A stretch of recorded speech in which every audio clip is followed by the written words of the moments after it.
This is coming from someone who's from New York, who attended a college program in Brooklyn on behalf of AHRC NYC. Here's what I've learned. Well, thanks to my college program that's in all 5 boroughs. I got to have a good major. I attended my college classes in person and remotely during COVID-19 pandemic. I couldn't get to attend it entirely in person.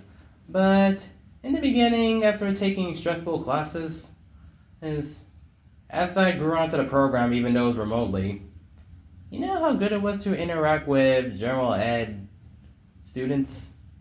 What are the odds that people with disabilities who are students in their college lives don't get to do that much interactions?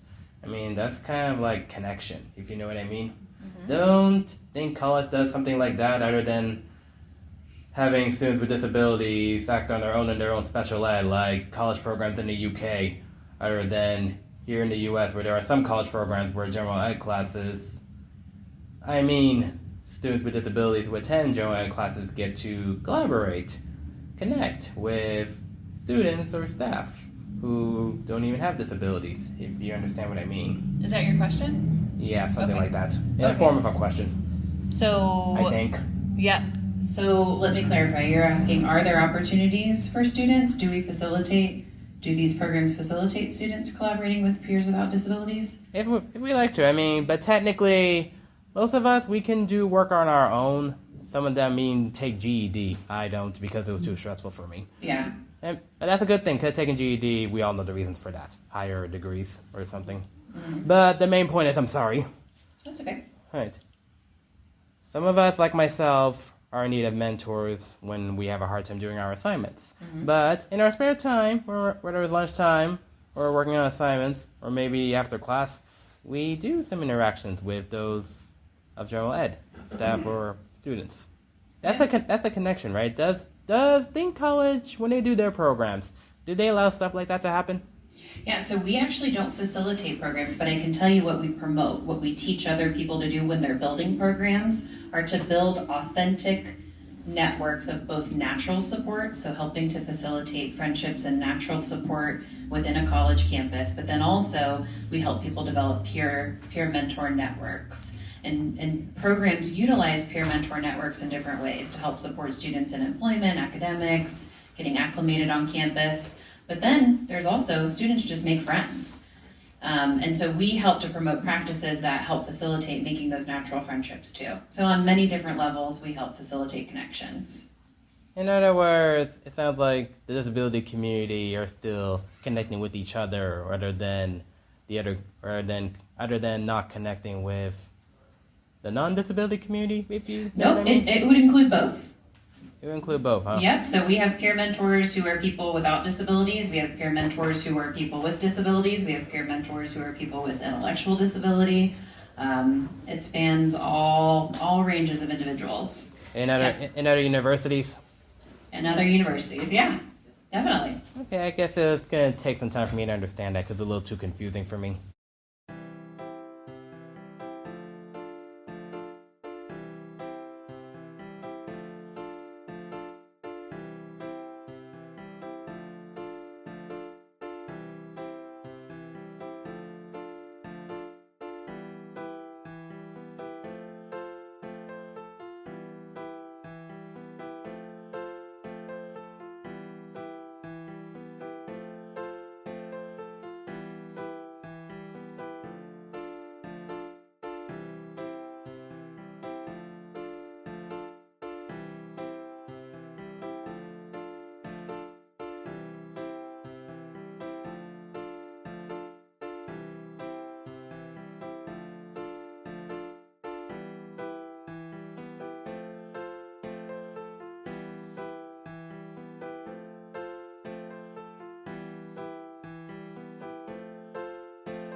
Hi, my viewers.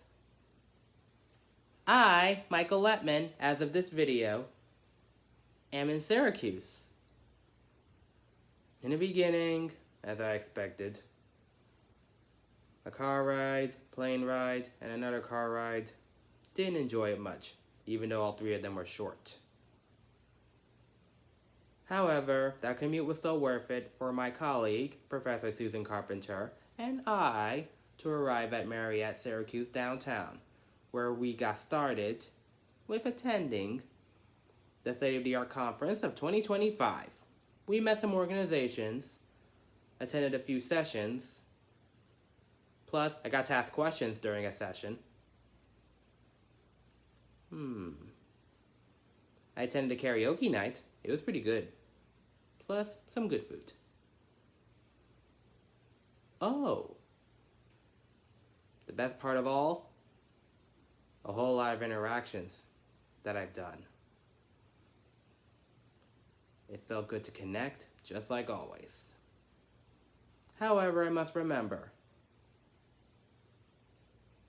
on the final day, when Professor Carpenter and I shall depart, there's our poster session. Which is the reason I'm attending this conference with her.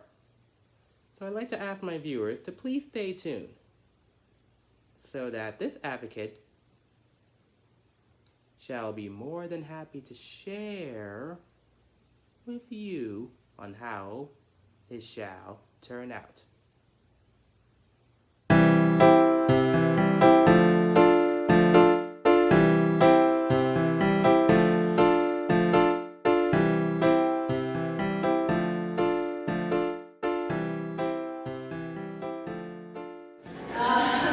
So my name is Susan Carpenter. I'm from City University of New York and State University of New York. And our session is called Building Inclusive Community Advocacy Support Group. And this is my colleague, Michael Lettman. So about 8 years ago, I started a faculty interest group just with 2 colleagues. And now we have about 64 folks interested and involved in our groups. And that developed into a city-wide faculty engagement group. Well, it's not just faculty, actually. It's students, alumni, mentors, staff, as well as faculty involved. So just very quickly, I'm going to tell you 2 of the tips to develop such a program. There are some flyers here with 10 tips, but I'll give you 2 tips. So, the first one is really about connecting with people rather than content. And I think that goes for our teaching and everything we do in inclusive higher education. The second is be patient. It takes time, right? It took us 8 years. So I'm going to hand over to Michael, who is involved in the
I'm the Assistant Director for the Office of Integrated Community Studies at the University of North Carolina at Greensboro. I'm also a doctoral student in our Specialized Education Services Department. I think one thing that we can all agree on is that something that is pretty central to our work is teaching students and helping students develop skills in self-advocacy, right? Yes, cool. But one thing that we don't always consider is how do then students move past someone who doesn't agree to help them out with something, right? If they're self-advocating something, where do students kind of go when someone says, you know what, no, that doesn't sound good to me, right? How do they push past and engage in conflict resolution? And so, for my dissertation, I did a pilot study on using the self-advocacy conflict resolution intervention. In the past, in every study that's been published that has used the SACR intervention, they have used it to help students advocate for academic accommodations in both secondary and post-secondary settings. And so I saw that intervention and I thought, I wonder what this might look like for students to utilize it to advocate for workplace accommodations. And so that's something that I wanted to test out. I had a lot of success. Students did really great in role play, and so I did what I learned from this and I actually take it. And so yeah, if you have any questions or like to chat more about it, come see me. I'm proud to be with this State University Access Program, and today I would love to share with you about our travel training course. So as you know, college is a time of independence, not just academically, but in every regard. Students are learning for the first time how to navigate a new schedule, navigate a new campus, meet new friends, balancing a new and heavier schedule than maybe they're used to. For some students, navigating campus and the larger community is something they don't really want to talk to. However, for students with intellectual disabilities, this may be something that's considered an additional challenge that we don't often consider. Travel training gives students in the Mississippi State University Access Program the confidence to move across their new campus, the city of Starkville, and a lot of knowledge in navigating new cities or their hometowns that they'll return to after graduation. Travel training serves as a course that our students take first semester freshman year, and Monday, Wednesday, Friday format. On Mondays and Wednesdays, students have lectures where they learn about how to use ride shares and how to read common road signs. And then on Fridays, actually go to the community with our student workers and navigate these paths. This is something I would love to talk more about, to empower our students in independence. If that's something that you would like to learn, so incorporate the ones that work on those life skills, academics, campus engagement, and they still touch on career development in some way. So all of our students receive one-on-one coaching for 2 hours a week. And one of the challenges has been natural attrition of coaches as they matriculate their own program and graduate. So we have set up a training that consists of 6 to 9 hours of in-person training, and sometimes it's done in person or on Zoom.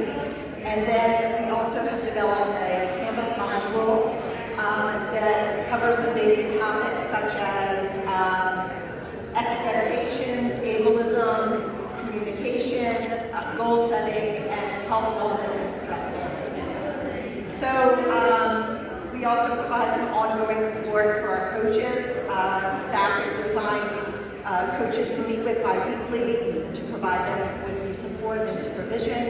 And we also do monthly training as well.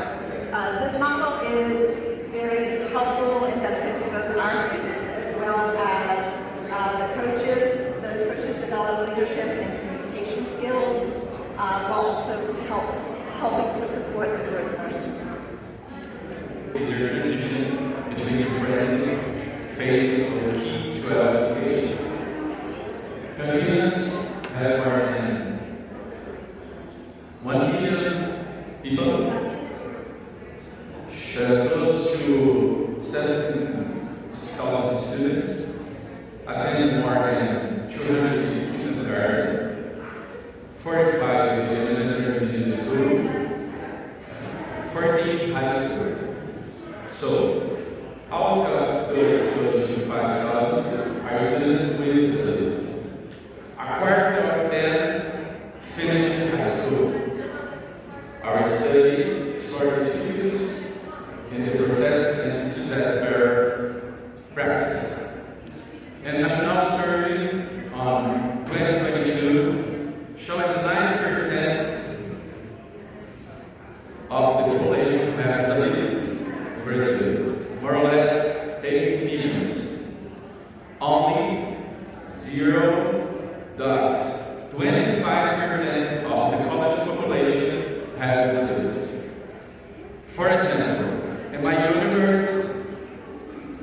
there are 20,000 students, only 49 with disabilities.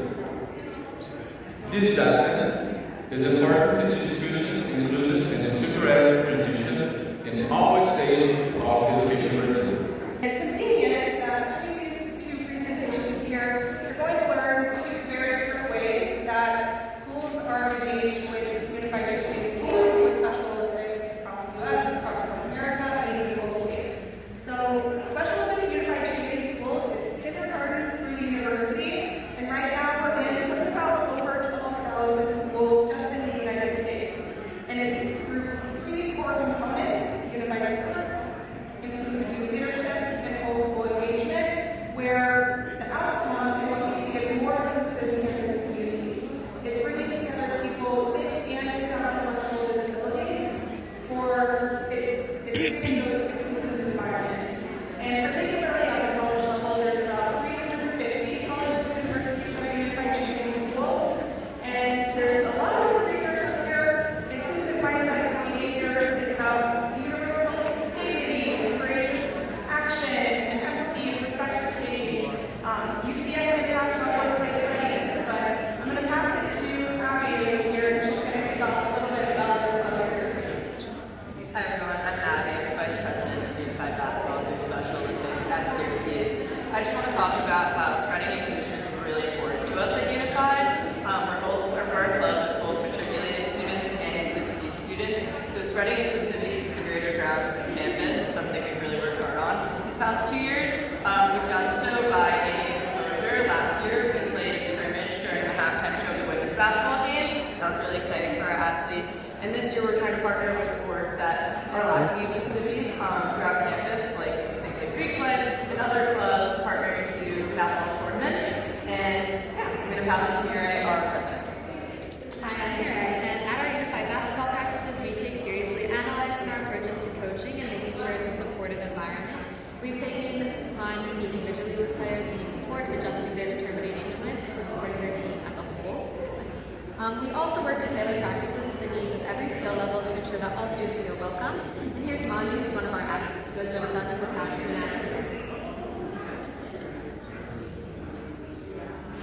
I get it lots for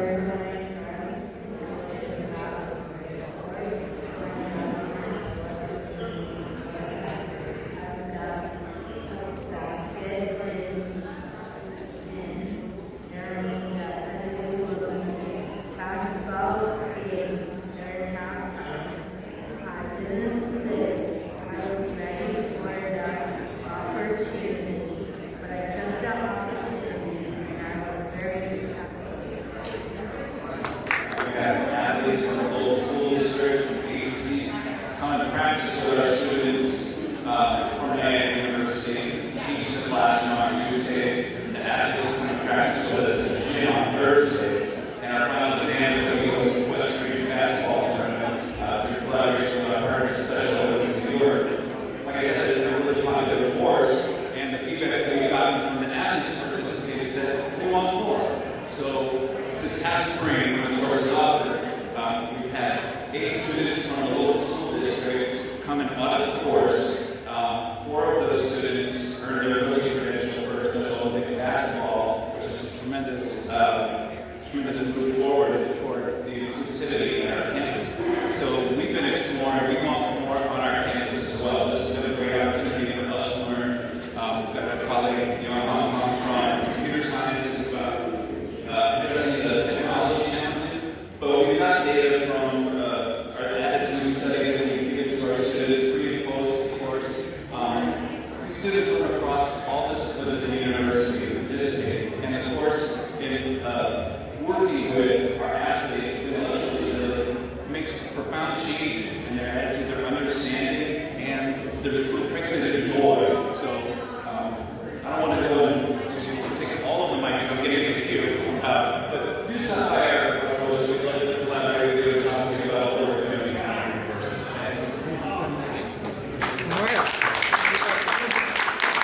Now, for over 15 years, we've been looking at how we can impact our university in general. We started out very small and quiet. We've grown in recognition and popularity over the years.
goal setting, we work on short and long-term career goals within our personal planning process. Campus employers get to know your campus employers well on a first-name basis, so they will reach out to you when they need to. Get to know your student employer office and all the requirements that they have for employing students. Get to know your career development center. They have a bunch of wonderful services to offer, including, in our case, free headshots. Our students love that. We don't use a job coach. We lost our grant funding. We lost our paid job coach. We put this on its head. Instead, we coach our employers. We want the employers to learn how to support all of their employees. Look for career opportunities, career awareness opportunities. We see service as a wonderful career awareness opportunity. And get out there and know your community, know what the jobs are out there in your community that can better support your students. Please come see me. Thank you so much. And the majority of our students are commuters. We are collaborating and partnering with Messiah University, which is about 10 miles away, a new program, faith-based university focusing on a residential program. They got up and running in 1 year through our collaboration.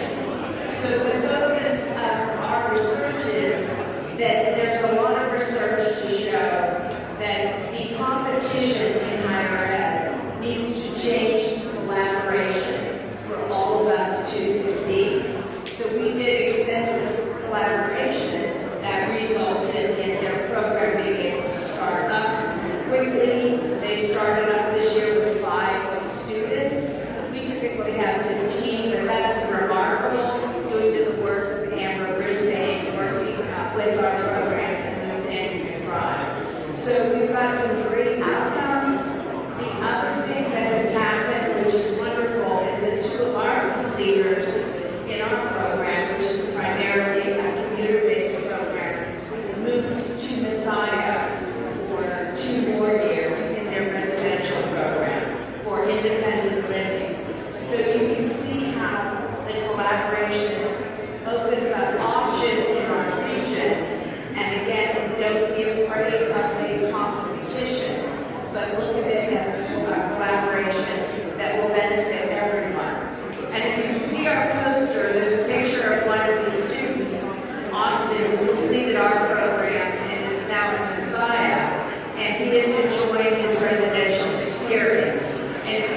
Glad you stayed tuned, my viewers. My session with Professor Carpenter turned out excellent, just like all the other sessions. For right now, I'm at Syracuse Airport, about to head back to New York. Please stay tuned for more of Living with Autism by Michael Lettman. That's all.